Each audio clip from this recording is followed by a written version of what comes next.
to give our land. Sir, Iran is also criticized for attacking neighborhoods like Saudi, UAE, Bahrain. We have seen still continuing attacks of drones and others on Saudi and others. So why is Iran resorting to attack this neighborhood? The war is between you and US and Israel.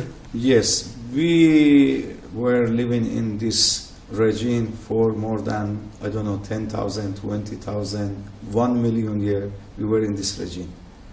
When there wasn't even America exist, we were in this regime.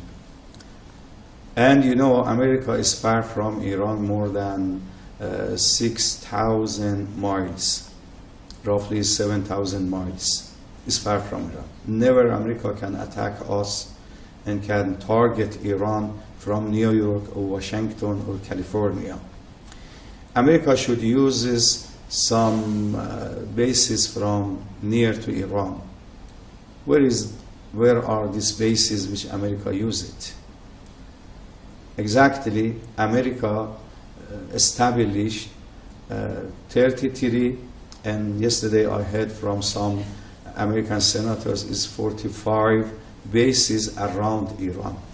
What America wants from this regime, what wants to do. So we said to our neighbors before the war that please they should not provide America bases, and these bases should not use against Iran, and they inform us that they will not allow America to use it, and they assure us that they don't want this to happen. But unfortunately it's happened. Even according to investigation from the Pentagon, the missiles which came to Minab and killed 175 innocent girls, it came from Bahrain. And also day and night they are attacking us from these bases. Yes, we have to defend ourselves. We have to damage these bases that they should not go. But sir, a lot of civilians are also